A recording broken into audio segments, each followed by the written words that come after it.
제가 전에 뉴스를 통해서 전해 들은 소식이 하나 있습니다. 1998년에 안동의 한 곳에서 묘지 이장 작업이 있었습니다. 그런데 거기 가 보니까 어떤 묘지가 있었는데 그 묘지 밑에 또 다른 묘지가 있다라는 거죠. 거기를 열어보니까 450년 전에 시신인데 사람이 미라가 된 채로 그대로 있었다는 것입니다. 450년 동안 미라로 있었던 그 사람의 관 위에 편지 한 통과 하나의 선물이 놓여져 있었다는 거죠.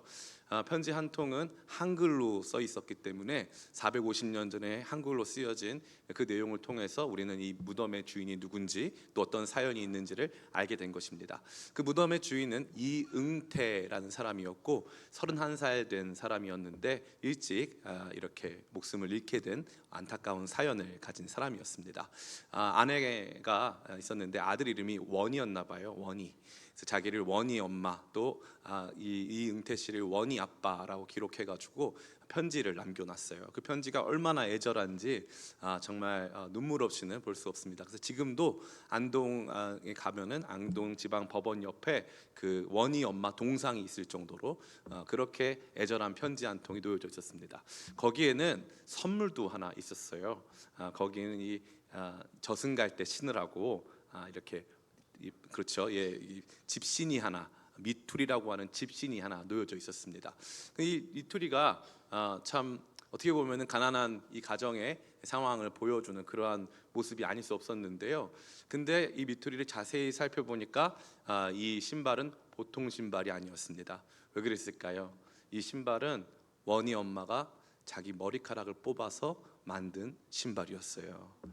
그러니까 이 신발은 너무나도 고귀한 신발이었다는 것입니다.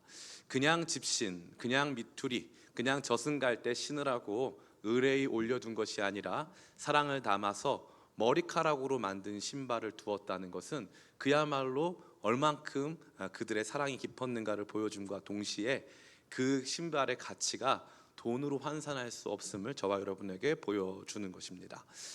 보물이라고 하는 것은 다이아몬드나 귀금속 또 뭐 금부치와도 같이 눈에 보이자마자 그 가치를 금방 알아차릴 수 있는 것도 있지만 어떤 것은 눈으로 보기에는 그렇게 대단한 보물 같아 보이진 않은데 실제적으로는 엄청난 가치를 가지고 있는 물건들이 상당히 많이 있습니다. 그래서 보석이 아니라 보물이 중요한 것이죠. 그런 의미에서 우리에게 영적인 부분에 있어서 이 교회는 이 원희 아빠 이응태 씨의 무덤 위에 놓여진 이 미투리보다 훨씬 고귀하고 가치 있는 것입니다. 왜 그럴까요? 오늘날 우리 교회에 대한 사회적인 시선은 그리 곱지 않습니다. 또 많은 성도들이 교회를 떠나서 온라인으로 예배드리면서 가나안 성도 또 이렇게 떠다닌다고 해가지고 플로팅 성도로 살고 있습니다. 교회가 짐이 되는 거죠. 교회 나오는 일이 힘들고 교회에서 맞닥뜨리게 되는 여러 가지 불편한 관계들과 불편한 상황들 속에 교회가 신앙에 있어서 힘이 되기보다는 짐이 될 때가 너무나도 많다고 느낀다는 것입니다. 그렇기 때문에 교회에 대한 사회적인 또 우리 성도들 자신의 이 평가가 낮아지기 때문에 우리 안에서는 이 교회가 얼마나 귀한지 가치 있는지를 잘 알지 못할 때가 너무나도 많습니다. 그러나 저는 오늘 여러분에게 감히 말씀드립니다. 교회는 우리 하나님의 보물 중에 보물입니다. 교회는 보물입니다. 하나님께서 우리 성도라고 하는 한 사람 한 사람 보석과도 같은 성도들을 한데 모아서 하나님의 보물 컬렉션, 하나님께서 이렇게 보물을 하나하나 차곡차곡 모아놓으신 하나님의 보물 상자를 만드셨는데 그게 바로 교회입니다. 교회는 하나님의 보물 상자입니다. 하나님은 이 보물을 너무나도 사랑하셨고 이 보물 상자를 너무나도 아끼셨습니다. 이것이 이 보물, 우리가 섬기고 있는 이 교회의 가치입니다. 오늘의 말씀을 통해서 이 교회의 가치를 다시 한번 새겨보며 도대체 이 교회가 왜 얼마나 어떻게 중요한 것이고 이것이 어떠한 유익을 우리 가운데 주고 있는가를 함께 생각해보며 이 교회를 위한 거룩한 결단과 헌신을 새롭게 하는 저와 여러분 다 되시기를 예수님의 이름으로 축원합니다.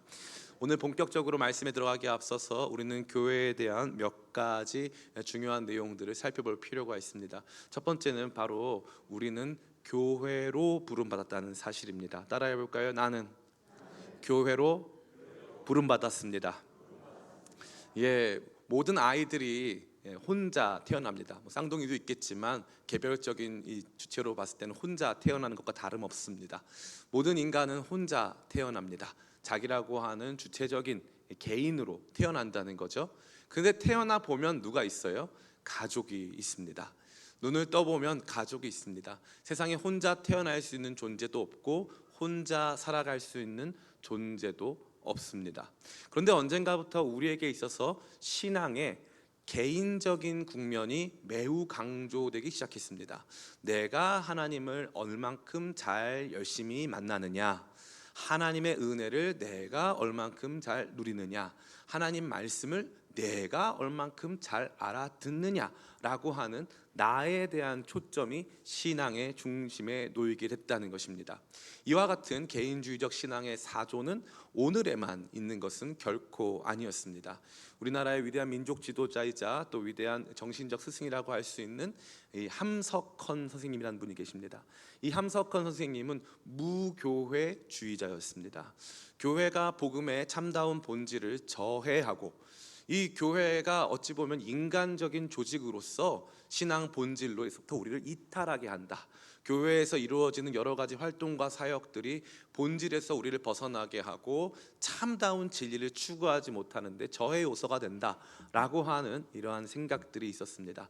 대한민국에서는 함석헌 선생님이 아주 유명하고 또 일본에서는 우치무라 간조라고 하는 이 믿음의 지도자가 아주 유명한 무교회주의자라고 할 수 있습니다.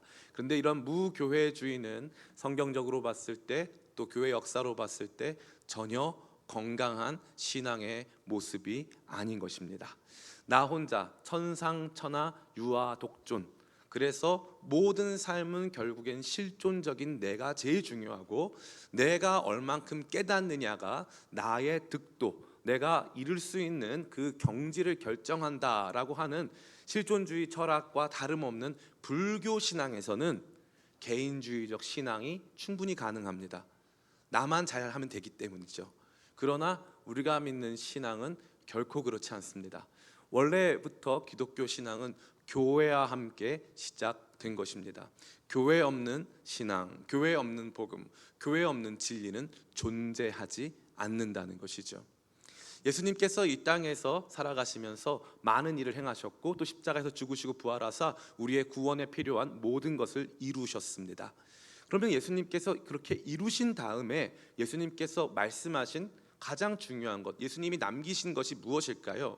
예수님이 남기신 것은 딱 하나입니다. 마태복음 16장에 이렇게 말하고 있습니다. 내가 내 교회를 세우리니 음부의 권세가 이기지 못하리로다. 예수님 말씀하셨어요. 내가 책을 한 권 주겠다. 내가 어떠한 이 사상을 너에게 전파하겠다. 복음이라고 하는 진리를 내가 너에게 전수하겠다. 아니요. 예수님께서는 내가 내 교회를 세우리니 음부의 권세가 이기지 못하리로다. 나는 교회를 세우겠다 말씀하셨습니다. 그리고 예수님의 십자가 죽으심과 부활 이후에 성령께서 오셔서 첫 번째 하신 작업은 교회를 세우신 작업입니다. 그만큼 교회는 예수님의 모든 사역에 있어서 총체적인 결론에 해당한다고 할 수 있습니다. 우리가 보고 믿고 있는 신약 성경은 어떻습니까? 전반부라고 할 수 있는 사복음서는 예수님께서 행하시고 가르치시고 그분이 이루신 죽으심과 부활까지 내용을 다루어 주고 있습니다. 그리고 그 뒤에 나머지 모든 부분은 다 교회와 관련되어 있습니다. 사도행전은 교회가 성립되고 또 부흥하고 또 널리 퍼져나가는 모습을 보여주고 있습니다. 서신서의 내용 어떻습니까? 서신서는 교회들 안에 있는 문제를 다루어 주고 있습니다. 그러고 나서 요한계시록은 어떻습니까? 요한계시록은 마지막에 세워질, 그래서 아무라도 능히 헤아릴 수 없는 수많은 무리들의 모습을 보여주며 교회의 영광스러운 미래를 보여주고 있는 것입니다. 사랑하는 성도 여러분, 세상에 나 혼자 믿을 수 있는 사람은 아무도 없고 성경은 처음부터 저와 여러분 모두에게 교회의 모습을 말해주고 있습니다. 구약 성경은 어떨까요? 하나님께서 한 사람 아브라함을 만나 주셨습니다. 그리고 아브라함에게 열방에 복이 되게 하겠다 말씀하셨습니다. 약속의 아들 이삭을 주셨습니다. 약속의 아들은 야곱을 낳았습니다. 야곱은 그 뒤에 12아들을 낳았고 12지파가 생겼습니다. 12지파의 사이는 그리 좋지 않았습니다. 엄마가 다 달랐거든요. 4명의 엄마 밑에 태어난 12지파는 결코 하나 될 수 없는 물과 기름과도 같은 존재였습니다. 그때 하나님께서는 명령하십니다. 1년에 3번 예루살렘에 12지파 모든 사람들이 나와서 예배해라. 그래서 그때 나온 단어가 하나 있어요. 그 단어가 뭔지 아십니까? 바로 총회라는 단어입니다. 총회. 그 총회라고 하는 단어를 신약 성경에 뭐라고 번역했습니까? 교회라고 번역했어요. 다른 사람들이 모여서 큰 하나를 이루어 가는 것입니다. 그래서 신앙은요, 나 혼자의 신앙이 아닙니다. 따라해 볼까요? 신앙은 함께의 신앙입니다. 예, 신앙은 함께의 신앙입니다. 나 혼자 잘 믿는 거 그리 중요한 문제 아닙니다. 우리는 언제나 생각해요. 목사님, 나 혼자 잘 믿는 게 너무 중요한 것 같습니다. 제가 여러분에게 묻고 싶어요. 신앙이 한번 시작되면 끝까지 여러분의 믿음을 여러분의 것이라고 감히 말할 수 있습니까? 없습니까? 없습니다. 어느 날 믿음은 저 하늘 위를 날아갑니다. 그러다 어떤 날 믿음은 저 땅바닥을 깁니다. 믿음은 내 것이 아니었다는 거죠. 내가 열심히 알아가고 믿어가려고 했지만 나는 이 믿음을 온전히 소유할 수 없는 연약한 존재였다는 것입니다. 이 크고 영광스러운 믿음이 수여되고 이 믿음이 존속할 수 있도록, 이 믿음이 계속적으로 우리를 도전하고 우리를 성장시킬 수 있도록 주신 믿음의 현장은 바로 교회라는 것이죠. 그렇기 때문에 모든 성도들은 개인적으로 구원받지만 교회의 일원으로, 마치 한 아이가 개인적으로 태어나지만 그 아이가 가족의 일원으로 태어나는 것과 같이 모든 성도들은 교회의 일원으로 태어나게 되는 것입니다. 이러한 교회에는 어떠한 모습이 있습니까? 교회는 지지고 볶습니다. 교회는 지지고 볶아요. 이거는 만고불변의 진리입니다. 목사님, 어느 교회가 그런 것 같습니다. 저 교회가 그렇게 많이 싸웁니다. 예, 교회 역사에는 언제나 이 지지고 볶는 역사가 있었습니다. 이게 너무나도 재밌는 거죠. 앞서 말씀드린 바와 같이 구약 성경 시대에 하나님께서 그냥 아브라함, 이삭, 그래서 이삭이 많은 아들을 거느려 가지고 우리는 다 이삭 자손이야, 우리는 다 그냥 야곱 자손이야 하면 되는데 12지파를 두셨어요. 12지파라고 하는 구별과 구분점을 두셨다는 것입니다. 그래서 서로 다른 종류의 삶을 살아가는 사람들이 모여서 하나의 총회를 이루게끔 하셨다는 거죠. 앞서 말씀드린 바와 같이 서신서의 내용 어떻습니까?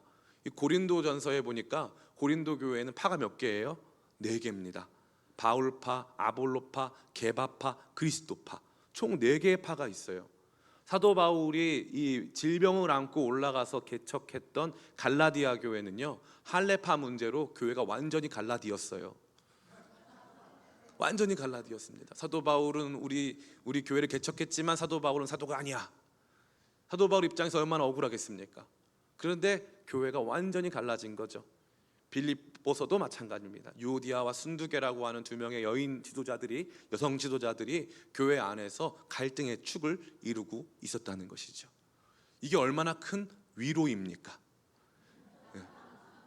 제자들은 어땠어요? 제자들은요, 예수님은 십자가 길 가시는데 옆에 가가지고 저는 예수님 오른편에, 저는 왼편에 앉혀주세요. 저희가 더 이렇게 뭔가 더 예수님 옆에서 더 사랑받고 싶습니다. 경쟁하고 싸웠습니다. 사도행전 보니까요, 이 사울이라고 하는 사람이 회심을 했어요. 아무도 믿어주지 않자 바나바라고 하는 참 착하고 선한 교회 지도자가 사도 바울을 안디옥 교회의 일원으로 삼아서 안디옥 교회에서 자신의 사역을 감당케 했습니다.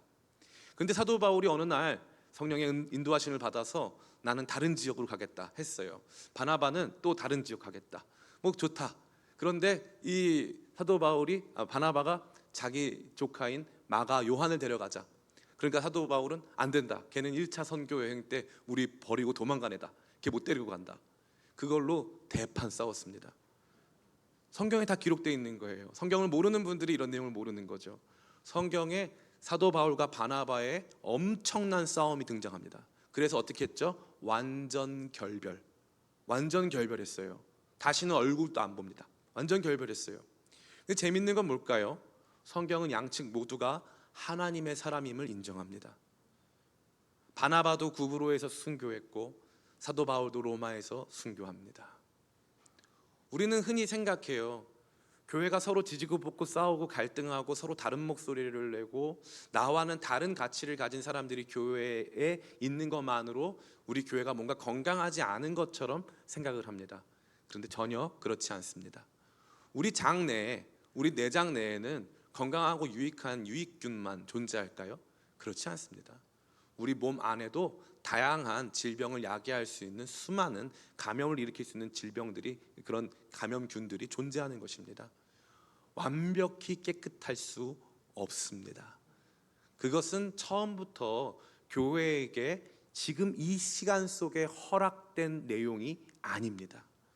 교회는 다른 목소리, 다른 이야기, 다른 관심사, 다른 가치를 가지고 있는 지지고 볶는 사람들의 모임입니다. 이것을 우리가 성경적으로 이해하지 못한 채 지나치게 이상적인 교회관을 가지고 있으면 우리 안에 벌어지는 일은 상처받고 교회 떠나는 것입니다. 늘 상처받고 교회 떠나는 사람들이 하는 말이 있어요. 교회가 이러면 안 되죠. 교회가 왜 이래요? 제가 그분들한테 감히 말씀 못 드렸는데 교회가 원래 이래요. 이게 원래 교회예요. 저 이런 교회면 안 다닐래요? 네, 맞아요. 이런 교회면 저도 안 다니고 싶어요. 여러분의 가정을 생각해 볼까요? 어떤 가정은 정상적인 기능을 하는 가정이 있습니다. 근데 어떤 가정은 역기능 가정입니다. 아빠는 엄마를 때리고, 태어나 봤더니 내가 원치 않는 가정의 여러 가지 이야기들이 있습니다. 나는 이게 어떻게 가정이에요? 어떻게 이런 가정이 있을 수 있어요? 나는 이 가정 떠날래요. 이런 사람이 있고, 어떤 사람은 이게 우리 가정이군요. 내가 이 가정 안에서 이 가정을 변화시켜 볼게요. 내가 부족하지만 연약하지만 이 가정 붙들고 살아낼게요. 여러분들은 어떠한 삶을 선택하시겠습니까? 어떠한 삶이 건강하고 바른 사람의 모습입니까? 교회 역시 마찬가지입니다. 교회는 지난 2000년 동안 싸워왔어요. 늘 갈라졌고 늘 다퉜고 늘 다른 목소리를 내왔습니다. 그러나 그것이 교회의 모습입니다. 교회는 그러한 다른 노래를 부르고 있었죠. 그런데 언젠가 성령께서 우리를 하나 되게 하시는 날, 우리가 각기 부르던 다른 노래가 하나의 노래가 될 때가 있어요. 그러면 우리가 부르던 다른 노래는 화음이 됩니다. 한 가지 노래만 울려 퍼지면 단조로워요. 성당에 가면은 지금은 많이 안 하지만 그레고리안 챈트라고 하는 이 성가곡이 있습니다. 이 그레고리안 챈트는 그냥 단선율로 부르는 거예요. 성당이라고 하는 공간의 잔향을 이용해서 최대한 경건하고 심플하게 단순하게 단선으로 부르는 것입니다. 완벽한 일치, 어마어마한 이 압도적인 웅장함을 보여줍니다. 그러나 거기에는 뭐가 없어요? 매력이 없어요. 화음이 없습니다. 그러나 진짜 교회에는요, 서로 다 다른 사람 같아 보여요. 서로 다 다른 가치를 말합니다. 서로 옳다고 믿고 좋다고 믿는 게 다 달라요. 그런데 성령께서 하나 되게 하시면요, 이 다른 노래가 화음이 되는 거예요. 그래서 크고 영광스러운 노래가 되는 것입니다. 그리고 심지어 각자 다른 노래를 불러야, 다르게 불러야 제대로 된 화음이 되는 거예요.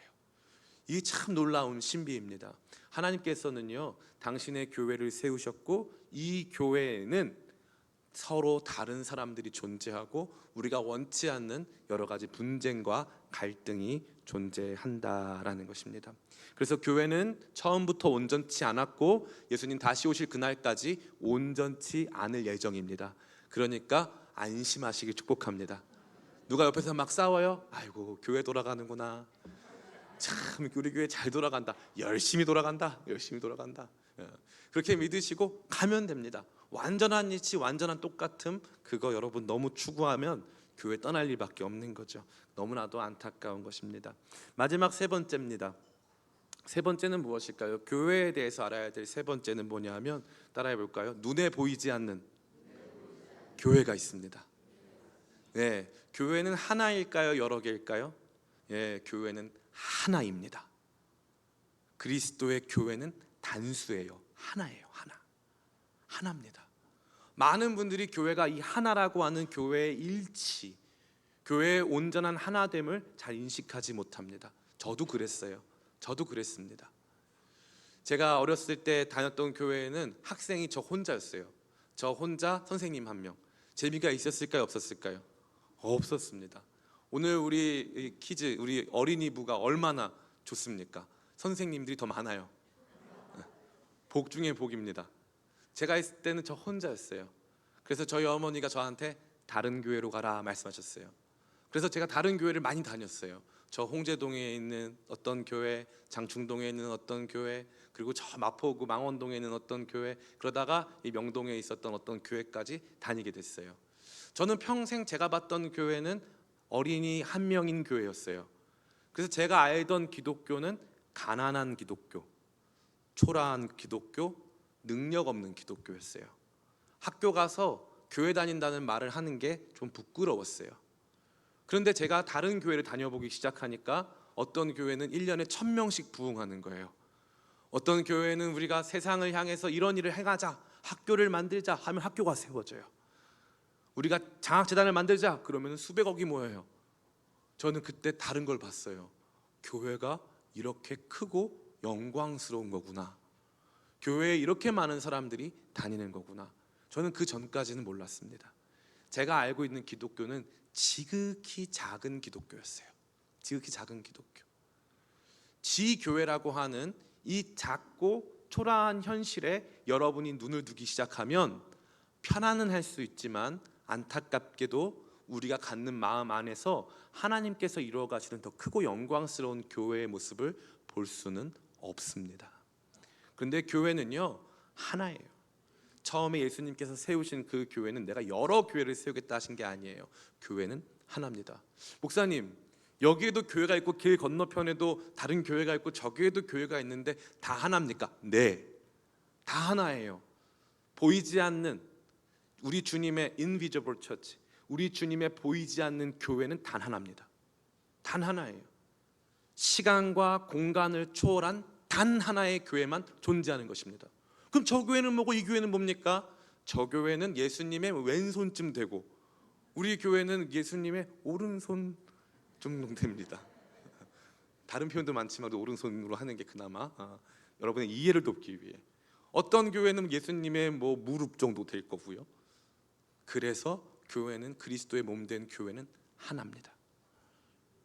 크고 위대한 일들이 벌어지고 있는 거죠. 그 마음을 가지고 여러분 시선을 돌려서 해외에 가면 너무나 흥미진진한 일들이 벌어지고 있어요. 저 교회도 우리 교회, 이 교회도 우리 교회잖아요. 그러면 오늘날 한국에서는 교회가 작아지는 것 같죠? 아프리카에서는 엄청나게 부흥하고 있습니다. 남미에서는 수많은 사람들이 예수 그리스도께 돌아오고 있어요. 지금도 이슬람권에서는요 정말 많은 부흥의 역사가 일어나고 있습니다. 수백만 명의 사람들이 돌아와요. 그 다른 교회 얘기인가요? 우리 교회 얘기입니다. 왜냐하면 교회는 하나거든요. 교회의 단일성, 교회의 하나됨에 집중하기 시작하면 그 어떤 교회도 패배하고 있는 교회는 없습니다. 그 어떠한 교회도 존재의 가치가 없는 교회는 없습니다. 근데 교회의 개별성, 우리 각자가 속해 있는 공동체만을 바라보고 있는 지극히 편협한 시각에서 교회를 바라본다면 교회는 소망이 없어요. 교회는 소망이 없어요. 왜 그렇습니까? 언젠가 우리도 이 땅을 떠나게 될 것이기 때문에. 우리가 없을 때에도 교회의 위대한 역사는 전진하고 하나님께서는 그것을 통해서 역사하실 것입니다. 교회는 보이지 않는 교회가 훨씬 크고 중요합니다. 어떤 교회에서 수만 명의 성도들이 있었고 많은 재정이 있는데 그 교회 담임 목사님이 아들에게 그 교회 담임 목사직을 물려줬습니다. 그 교회 성도들이요 99% 찬성을 해요. 믿어지십니까? 수만 명인데 거의 99% 찬성합니다. 성도가 줄지를 않아요. 여러분 어떻게 생각하시죠? 그쪽 교회 성도들 얘기는 이렇습니다. 우리가 좋다는데 왜 당신들이 난리냐? 우리가 좋다는데 당신들이 이 교회 세울 때 헌금했냐? 당신들이 이 교회 세울 때 나가서 전도했냐? 우리가 전도했고 우리가 헌금해서 우리가 만든 교회인데 왜 당신들이 우리 교회 보고 감나라 콩나라 하느냐? 그때 여러분 뭐라고 말씀하셨겠습니까? 아니요, 당신 교회 아니고 예수 그리스도의 교회고요. 당신이랑 우리랑 같은 교회거든요. 이게 지극히 건전한 성도들의 사고 방식입니다. 근데 언젠가부터 많은 성도들이 이러한 종류의 사고 방식을 다 놓쳐버린 채 지극히 편협하게 하나의 공간, 하나의 시간과 시대에 속한 교회만을 내 것으로 여기고 다른 교회에 대한 관심을 끊고, 혹은 다른 교회가 뭐라고 하든지 내 마음대로 하는 그러한 잘못된 모습으로 교회를 이해하고 교회를 세워가고 있다는 것입니다. 오늘날 교회의 문제는 더 이상 목회자들의 문제가 아닙니다. 오늘날 교회의 문제는 성도들의 수준의 문제에 이제 다다르기 시작했습니다. 어떤 성도들이 어떠하느냐에 따라서 그 성도의 수준에 맞는 목회자가 주어질 것입니다. 이것이 바로 교회의 현실입니다. 교회를 보이지 않는 주님의 크고 영광스러운 몸된 교회로 이끌어갈 수 있는 그러한 교회로 우리 모두가 세워지길 간절히 축복합니다. 이러한 지식을 가지고 오늘 본문의 말씀을 간단하게 생각해 보기를 원합니다. 오늘은 본문의 메시지 첫 번째 따라해 볼까요? 교회는 예수님의 몸입니다. 오늘 말씀 같이 한번 읽어보겠습니다. 우리 24절 말씀 같이 읽습니다. 시작. 나는 이제 너희를 위하여 받는 괴로움을 기뻐하고 그리스도의 남은 고난을 그의 몸된 교회를 위하여 내 육체에 채우노라. 아멘. 그리스도의 남은 고난을 그의 몸된 교회를 위하여 라고 되어 있습니다. 교회는 예수님의 몸입니다. 이것은 크게 두 가지를 의미하는 거죠. 첫 번째, 귀하다라는 것이죠. 귀하다. 여러분에게 있어서 제일 귀한 게 뭡니까? 주기철 목사님의 편지, 서간을 다 모은 책이 있어요. 제가 이제 학부 때 그 책을 읽고 얼마나 울었는지 몰라요. 주기철 목사님이 옥중에 갇혀서 신사참배 반대하다가 옥중에 갇혀서 정말 입에 담을 수 없는 모진 고문을 당하기 전의 이야기입니다. 주기철 목사님에게는 늙으신 어머니와 많은 자녀들이 있었습니다. 그리고 아내도 있었죠.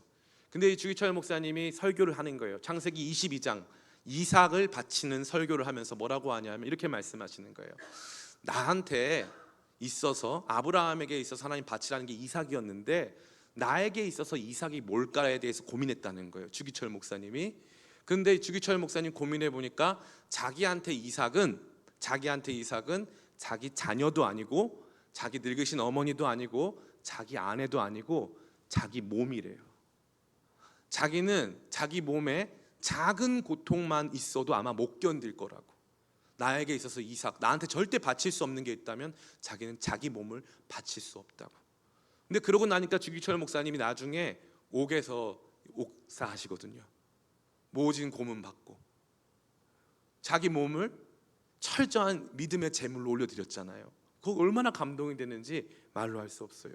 근데 주기철 목사님, 그렇게 위대한 믿음의 사람도 제일 힘든 게 뭐예요? 몸이에요. 몸. 내 몸을 칼로 찌르고 내 몸을 때리는 것은 누구도 쉽게 허용할 수 없는 일입니다. 근데 교회는 뭐라고요? 그리스도의 몸이라고요. 교회가 맞으면 예수님이 아프시다고요. 예수님이 먼저 본능적으로 보호하시는 게 교회라고요. 교회가 그 정도로 가치가 있다는 거예요. 우리가 봤을 때 무슨 이 교회가 사람들의 모임이지, 무슨 여기 사람들이 자기 권력 다툼하고 자기 증명하는 현장이지 뭐 그렇습니까? 우리 눈에는, 그래도 우리 주님의 눈에는 교회는 주님의 몸이에요. 작은 새끼손가락 하나 다치면, 손톱에 작은 가시라도 하나 박히면 온몸이 고통하듯이 우리 주님은 교회를 그렇게 소중히 여기시는 거예요. 그리고 또 어떤 표현이 있습니까? 피로 사신 교회라는 표현이 있어요. 예수님이 피값 주시고 사신 그 본체가 교회라는 거예요. 얼마나 기가 막힙니까? 우리는 이 교회의 가치를 날마다 되새기고 주님이 귀하다고 하시는 이 가치관 안으로 들어가 주님이 보시는 시선으로 교회를 바라봐야 할 줄을 믿습니다. 교회는 가치 있고 교회는 소중한 것입니다. 두 번째로, 이 그리스도의 몸이라고 하는 표현에서 그리스도의 몸 할 때 교회는 예수 그리스도의 현존이라는 거예요. 예수님이 어디 계십니까 하면 교회를 보여주면 된다는 거예요. 목사님, 그렇게 하기에는 예수님의 몸이 너무 초라하신데요. 예, 그래 보이죠? 근데 그리스도의 몸은 지금도 행진하며 수많은 억눌린 자에게 자유를 주고, 그리스도의 몸 된 교회는 지금도 행진하며 수많은 아픈 사람들에게 질병에서부터 그들을 구원하고 그들에게 영원한 생명을 주고 진리를 전하고 수많은 사람들의 눈물을 닦고 그들의 삶을 새롭게 하는 그 역사를 지금도 행하고 있습니다. 교회는 그리스도의 현존이에요. 그럼 오늘 우리 가운데 주신 이 모습은 그리스도께서 일하시는 현장이고 그리스도께서 사용하시는 그리스도의 지체가 되는 것입니다. 그분의 뜻을 쫓아 그분께서 원하시는 일을 감당할 수 있는 하늘과 땅이 만나는 바로 그 지점이 바로 여기에 있는 저와 여러분들이 함께 만드는 이 교회라는 것입니다. 주님께서는 이 교회를 통하여서 이 땅을 먹이시고 돌보시고 백성의 눈물을 닦아주신다는 것이죠. 어떤 교회가 실험을 했답니다. 우리 교회는 이제부터 11조를 교회에다 하지 않고 이제 한 달에 한 번 헌금하는 거를 다 이제 우리 자기가 원하는 데다가 하라고. 제가 거기다 글을 썼어요. 참 멋있고 아름답지만 교회에서 일반적으로 행한 모습도 아니거니와 교회와 그리스도의 영광은 없어졌네요 라고 제가 댓글을 달았습니다. 지혜로운 헌금의 방식, 지혜로운 사역의 방식은 무엇일까요? 교회에다가 필요한 곳이 있으면 지정 헌금을 해서 교회 이름으로 하게 하면 되는 것입니다. 지정 헌금 몇 번 하면서 사람들의 뜻을 모으고 나중에 그것을 공동의회, 재직회, 당회 등을 통해서 교회가 그것들을 잘 감당할 수 있도록 지속적으로 의견을 내서 교회를 그 방향으로 이끌어 나가는 것이 지혜롭고 탁월한 방식입니다. 교회로 그리스도의 몸답게 만드는 그 역할을 저와 여러분들이 아름답게 감당하시기를 간절히 원합니다. 교회는 그리스도의 몸입니다. 두 번째 따라해 볼까요? 그리스도의 몸을 세우기 위해 고생이 필요합니다. 이 고생은 고난과 희생입니다. 우리 24절 같이 읽겠습니다. 시작. 나는 이제 너희를 위하여 받는 괴로움을 기뻐하고 그리스도의 남은 고난을 그의 몸된 교회를 위하여 내 육체에 채우노라. 아멘. 여기 그리스도의 남은 고난이라고 하는 표현이 저와 여러분을 의아하게 합니다. 왜 그렇습니까? 아니 예수님께서 다 받지 못한 고난이 남았단 말인가? 우리의 구원을 위해서 예수님께서 친히 다 받으셔야 하는 모든 고난을 충분히 완전히 다 받지 않으신 채로 무언가 미완성의 상태로 두셨단 말인가 하는 질문이 들 수 있습니다. 그렇지 않습니다. 예수님께서는 우리의 구원과 교회를 처음으로 세우시는 데 필요한 모든 고난을 온전히 홀로 완벽히 감당하셨습니다. 그러나 이 교회가 성장하고 교회가 교회답게 세워가는 데까지에는 많은 고생과 희생이 필요하다는 것입니다. 우리 교회에는 이제 영아들이 굉장히 많습니다. 영아들이 제가 보니까 이 아기 엄마들이 아이를 임신했을 때도 많이 힘들어해요. 그런데 더 힘들어하는 계절이 옵니다. 두 글자죠. 뭘까요? 오화 아닙니다. 육아. 육아로 들어가게 되면 야 이거는 애를 낳는 것보다 더 힘들다 수많은 엄마들이 막 얘기를 해요. 그래서 가정의 갈등이 시작되는 것도 바로 그 지점부터입니다. 임신했을 당시에는 큰 갈등이 없어요. 그런데 육아가 시작되면은 아이 때문에 많이 힘들어한다는 거죠. 많이 힘들어해요. 그게 뭘까요? 낳는 고통, 기르는 고통. 그러면 그리스도의 남은 고난은 뭘 의미하는 걸까요? 기르는 고통을 의미합니다. 교회는 성장합니다. 성숙하고요. 그리스도의 장성한 분량에 이르기까지 머리 되신 그리스도의 장성한 분량, 온전하시고 완벽하신 그리스도의 장성한 분량에 이르기까지 교회는 낮은 차원으로 시작하여 높은 차원까지 성장하는 것입니다. 교회는 멈춰 있지 않습니다. 교회는 성장합니다. 한 지역 교회가, 한 민족 교회가, 한 국가 교회는 반드시 성장이라고 하는 과정을 거치는 것입니다. 사도 바울이 서신서를 통해서 보여주고 있는 모든 내용이 바로 그와 같은 내용을 다루어 주고 있습니다. 해당 지역에 있는 교회가 아직도 벗지 못한 옛사람의 모습들, 해당 지역에 있는 교회들이 아직도 잘 모르는 신앙과 진리의 참된 그 내용들, 그런 것들을 가르치면서 교회를 성장과 성숙으로 이끄는 데에는 어마어마한 고생, 고난과 희생이 필요하다는 것입니다. 많은 분들이 생각해요. 교회가 왜 이래? 교회가 왜 그렇죠? 교회가 아직 어려서요. 아직 충분히 배우지 못해서요. 아직 충분히 성숙하지 못해서 그런 것입니다. 재밌는 건 뭐냐면요, 성도 개별적으로는 자기의 삶 속에 자기의 삶의 필드 안에서 엄청난 성과를 이루셨다 할지라도 이상하게 교회로 모이면 이게 잘 제대로 안 작동할 때가 많아요. 신기합니다. 사회적으로 저명한 사람들, 뭐 교수님들 다 모아놓고 교회 하잖아요. 금방 망합니다. 나도 똑똑하고 너도 똑똑하고, 나도 박사고 너도 박사고. 그럼 박박하면 어떻게 됩니까? 박박 싸우는 거죠. 박사 모으면 싸우는 것입니다. 그 모두 껴야 돼요. 석사도 끼고 학사도 끼고 뭐 다양한 게 껴야 됩니다. 그래야 교회가 돌아가는 거예요. 근데 우리는 그런 걸 잘 모르죠. 교회는 성숙한 공동체가 아닙니다. 그럼 교회가 완전히 성숙한 공동체가 아니어서 나쁜 걸까요? 그렇지 않죠. 여러분, 아이들이 완전히 다 모르기에, 완전히 성숙하지 않기에 나쁜 존재입니까? 아니죠. 기대가 되고 세워갈 희망이 있고 기쁨이 되는, 그 아이들을 향한 고생과 희생이 아깝지 않은 그러한 존재 아니겠습니까? 교회도 마찬가지입니다. 그러한 의미에서 교회는 교회 자신의 미숙함과 연약함과 미성숙함을 고백해야 합니다.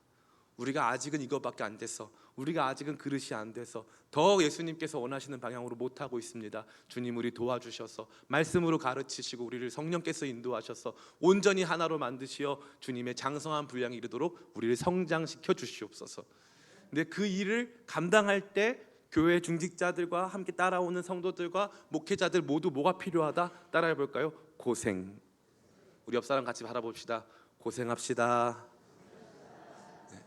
교회를 향한 거룩한 고생이 있어야 한다는 것입니다. 마지막 세 번째입니다.